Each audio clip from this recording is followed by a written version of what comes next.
May makakatalo pa ba sa Sun God Nika form ni Monkey D. Luffy? Kaya ba siyang talunin ng mga kasalukuyang kapwa niyang mga Yonko?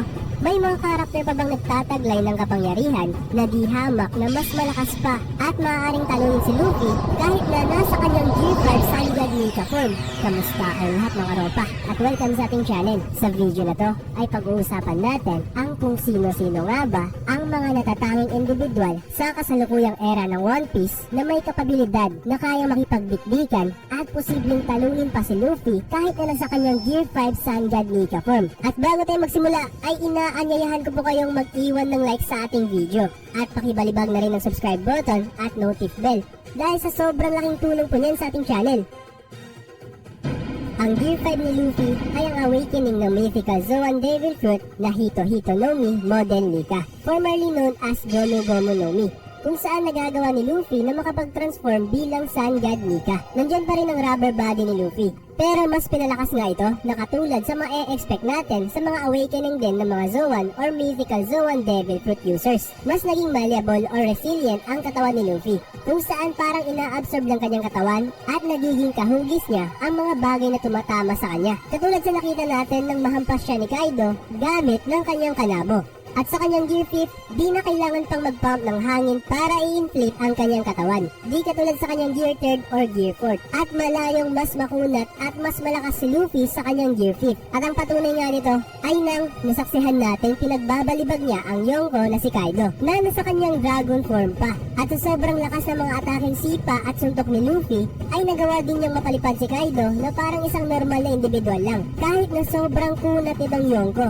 At ang pinakamalakas na ability ng Sun God Nika form ay ang kapangyarihang limitless freedom na binibigay nito kay Luffy sa laban. Nagagawa na nito.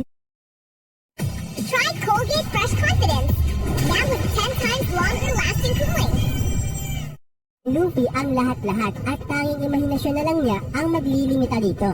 Nagagawa niyang maging isang higante, makapaglakad o makatakbo sa ere. At ang nakakamanghang paghawak sa kidlat at magamit to bilang sandata sa laban. At sa laban nila ni Rob Lucci sa Egghead ay nasaksihan din natin ang ability ng Sun God Nika form ni Luffy na makalikha ng isang goggles mula sa kanyang buhok na nagpapahiwatig na mukhang kaya din gumawa ni Luffy ng kanyang mga sariling sandata depende sa kanyang imahinasyon na siyang maaari nating makita sa mga laban ni Luffy sa hinaharap. Ito nga, ang Devil Fruit na nagtataglay ng most ridiculous power in the world. At maaari na rin natin sabihin na ang pinakamalakas na Devil Fruit sa One Piece series na na-reveal sa ngayon. At mas nagiging nakakatakot nga itong Devil Fruit dahil sa ang user nito ay si Luffy na siyang sobrang creative at napakalawak ng imahinasyon. Kaya mag-e-expect tayo ng mas nakakagulat pa ng mga abilities mula kay Luffy. Pero sa ngayon ay mukhang di pa nga na ipapamalas ni Luffy ang buong potential ng kanyang Gear 5 Sun God Nika form. At expected na rin to dahil sa obviously it takes time para ma-fully mastered ang awakening abilities ng mga Devil Fruits. At dito na nga papasok itong mga individual na sa tingin kong may kapabilidad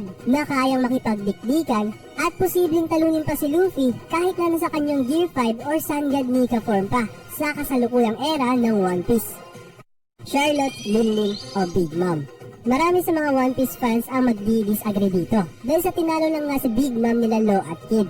At di hamak na malayong malayo nga ang power up ni Luffy kumpara dito sa dalawang piratang kabilang sa Worst Generation.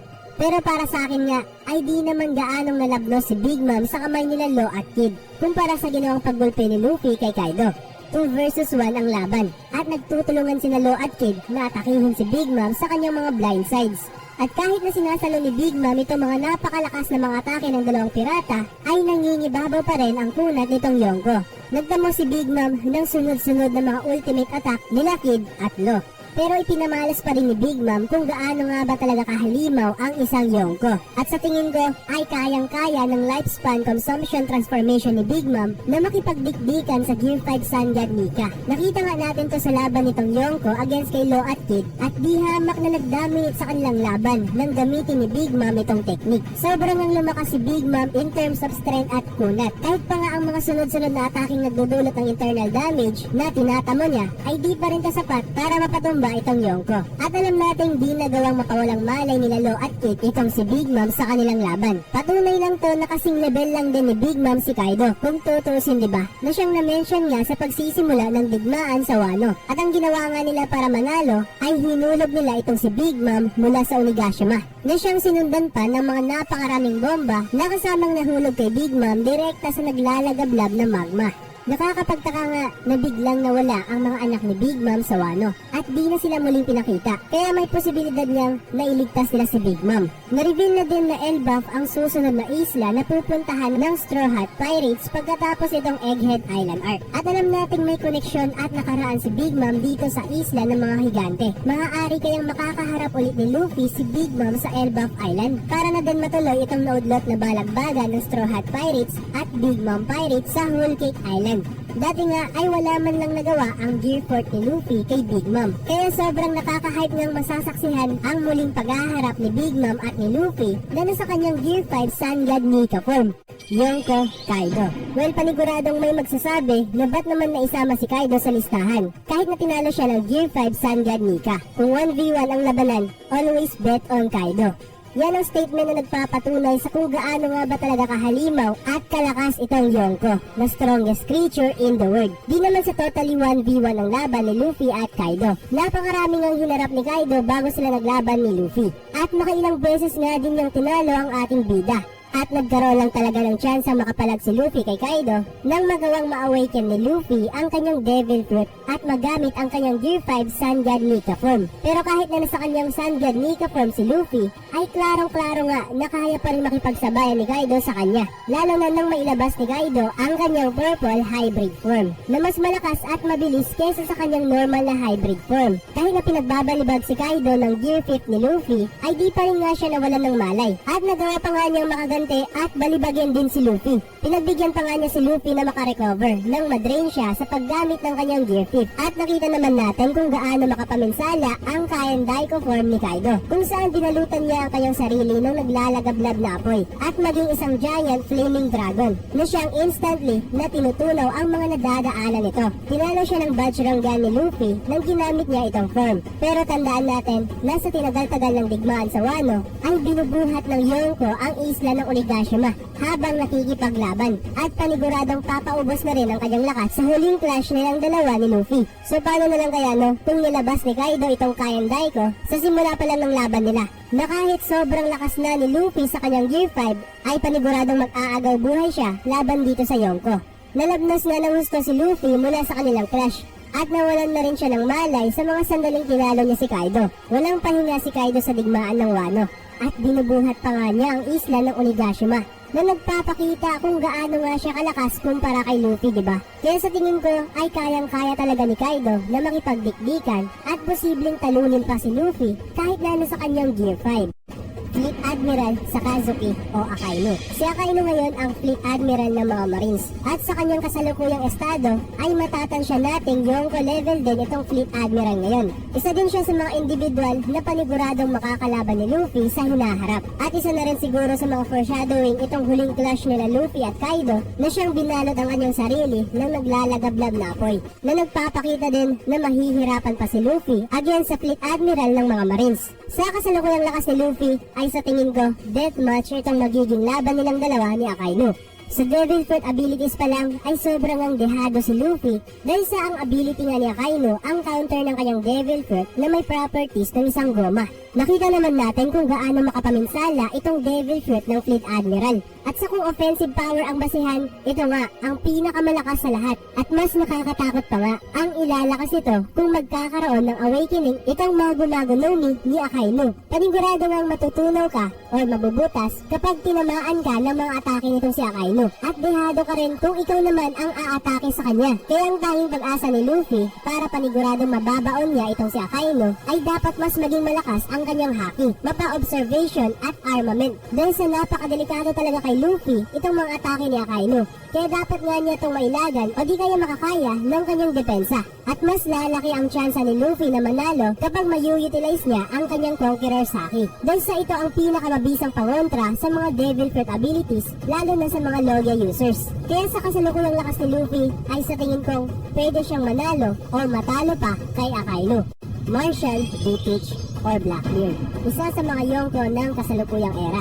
Si Blackbeard ay nagtataglay ng dalawang devil fruits, ang Yami Yami no Mi na isang espesyal na logya at ang Gura Gura no Mi na ang pinakamalakas na Paramecia type devil fruit. Mukhang dehado nga din si Luffy pagdating sa devil fruit abilities kapag nakaharap niya itong si Blackbeard ngayon. Kahit na gaano pa kalakas ang Gear 5 Sun God Nika form ay wawalain lang nga to ni Blackbeard gamit ng kanyang Yami Yami no Mi na nakakapang-nullify ng mga devil fruit abilities. At kahit sino nga ay paniguradong malalabnos kapag nagtamo ng pinsala mula sa kanyang Gura Gura no Mi. At parehas kay Akainu na dapat ngang mas maging malakas ang haki ni Luffy, lalong-lalo na ang kanyang Conqueror's Haki na siyang magiging alas niya kapag nakaharap niya itong si Blackbeard. At ang mas nakakabahala nga ay kung awaken na rin ang parehong devil fruit abilities nitong si Blackbeard, diba? Napakalakas na nga ng Gura Gura no Mi, ano na lang kaya diba kung awakened na itong devil fruit? At pareho sa Yami Yami no Mi na kahit wala pang awakening ay napakadelikado na ng nagagawa nito. Kaya paniguradong mas nakakatakot itong abilities na maipapamalas ni Blackbeard kapag na-awaken niya itong napaka-espesyal na logya. Kaya sa tingin ko ay pwedeng manalo o matalo pa ang kasalukuyang Luffy kay Blackbeard. Red-haired Shanks, ang kinikilalang pinakamalakas na Yonko sa kasalukuyang era. Sa ngayon, si Shanks ang masasabi nating nagtataglay ng pinakamalakas na Conqueror's Haki o ang Supreme King's Haki sa series. At literal na nasa pinakamataas na level ang individual kapag nagagamit niya ng mabuti ang Conqueror's Haki sa labanan, pang depensa man o pang opensa. Iilang individual lang nga ang may kapabilidad na magawa to. At natutunan pa lang to ni Luffy sa laban nilang dalawa ni Kaido. Kagaya sa hari ng mga pirata na si Roger, naging isa sa mga pinakamalakas si Shanks nang walang devil fruit abilities. At tanging haki lang ang gamit niya sa labanan. Kilala nga din siya dati bilang the killer of observation haki. Kaya napakahirap na ma-predict ang magiging galaw nitong Yonko. Nakita naman natin kung paano niyang tinakot si Admiral Ryukugyu sa bansang Wano sa pamamagitan ng pagpakawala ng napakalakas na Conqueror's Haki. At sobrang ang layo ni Shanks dito sa Admiral nang pinakawalan niya to. Pero nagawa pa rin niyang masaktan at maparalyze at di mapagamit ng kanyang devil fruit abilities Ryukugyu. At sa pilitang mapaatras itong Admiral, ipinamalas nga din ni Shanks ang tinataglay niyang lakas sa Elbaf Island nang magawa niyang mabalibag si Kid at Killer gamit ng isang atake lang na Divine Departure. At sa One Piece Film Red naman, masasaksihan natin itong napakabilis na pagtugis niya kay Kizaru. At gamit ng kanyang Conqueror's Haki ay nagawa niyang mapatumba ang ilang Vice Admirals at makapagbigay bahala sa dalawang Admirals na sina Kizaru at Fujitora na nagpapatunay lang na kung gaano talaga kalakas si Shanks, diba? At di hamak na mas malakas kay Luffy sa kasalukuyan. Kaya sa ngayon ay maaaring di pa kakayanin ni Luffy si Shanks at paniguradong natatalo siya kahit na sa kanyang Gear 5 Sun God Nika form pa. Monkey D. Dragon, ang Supreme Commander ng Revolutionary Army. Bilang may bansag na worst criminal ay walang dudang sobrang itong lakas na individual. Siya nga itong leader ng organisasyong direktang kumakalaban sa world government. Nakita naman natin ang mga kapabilidad ng kanyang mga commanders na siyang nagdulot ng malaking pinsala sa Marijo. Nagawa nga nilang makipaglaban sa mga admirals na sina Ryukugyu at Fujitora at makapagpalaya ng daang-daang slaves ng mga Celestial Dragon na patunay lang sa lakas na tinataglay nila. Ang second in command naman niya na si Sabo ay halos kasing lakas na rin niya ng mga admirals ng mga marines ngayon. Nasaksayan na rin natin kung gaano kalakas ang kanyang bloodline. Ang ama niya na si Garp ay ang tinaguri ang legendary hero ng mga marines na tumalo sa Rocks Pirates na pinakamalakas na pirate crew sa kasaysayan ng One Piece. At ang anak naman niya na si Luffy ay isang ganap na Yonko na ngayon. Kaya matatansya natin na si Dragon ay Yonko level din o above Yonko level pa nga. Kahit na di pa nare-reveal kung ano ang kapangyarihan nitong Supreme Commander ng Revolutionary Army o di kaya kung may devil fruit abilities ba siyang tinataglay, ay walang duda na isa din si Dragon sa mga Supreme King's Haki user na nasa level ng mga pinakamalakas na karakter sa series. At kung kasing lakas nga din niya si Shanks o mas malakas pa dito sa pinakamalakas na Yonko ng era, ay walang duda na di pa siya kakayanin ni Luffy sa ngayon kung maglalaban man sila. Imu or Im-sama. Si Im-sama ang misteryosong individual na nagmamay-ari ng empty throne ng Marijo na siyang kinikilalang hari ng buong mundo ng world government. Lumuluhod ang 5 elders kay Im-sama at siya din itong sinusunod itong inakala natin dati na ang pinakamataas na mga leaders ng world government. Kinailangan niyang itago itong pagkatao ni Im-sama sa world government at sa buong mundo para mapanatili ang kasinungalingang walang nagmamay-ari ng empty throne at walang kinikilalang hari ng lahat. Nasaksihan din natin itong transformation transformation ni Im Sama nang sinubukan ni Sabo na iligtas si King Cobra nang papatay na siya ng 5 elders. At sa malamang ay isang mythical devil fruit user itong si Im Sama na siyang pamilyar na nga tayo sa kung gaano kalakas itong mga individual na mga mythical Zoans. At bilang hari ng world government ay paniguradong napakalakas itong individual, lalo na kung mapapatunayang nanggaling pa si Im Sama sa Void Century at nakalaban pa niya mismo si Joy Boy na siyang mai-speculate natin naging user din ng Hito Hito no Mi model Nika kagaya ni Luffy. Paniguradong nagawa ding ma-awaken ni Joy Boy ang Hito Hito no Mi model Nika at magawang makapag-transform sa Sun God Nika form. At maaaring kasama din si Im Sama sa 20 Kingdoms na nagpatumba sa kanya at sa Ancient Kingdom. Maaari kayang nagharap din si Im Sama at Joy Boy sa Void Century dati. At kung di kinaya ni Joy Boy si Im Sama, kahit na na-awaken na niya ang kanyang Devil Fruit, ay dapat nga na mas maging malakas si Luffy, hindi lang sa paggamit ng kanyang Devil Fruit, kundi dapat maabot din niya ang level ng lakas ng haki ni Shanks, o mas malakas pa dito, at magawang maging pinakamalakas na Yonko ng era, upang manalo laban kay Im Sama. Diyan na nagtatapos ang ating listahan ng mga individual na sa tingin kong may kapabilidad na makipagdikdikan sa Gear 5 Sun God Nika form ni Luffy. At posibleng matalo pa ito. So kung may mga individual din na sa tingin nyong kayang pumalag kay Luffy sa kasalukuyan, ay pakishare na lang yan sa ating comment section. Maraming salamat po sa panunod at hanggang sa muli, mga ropa.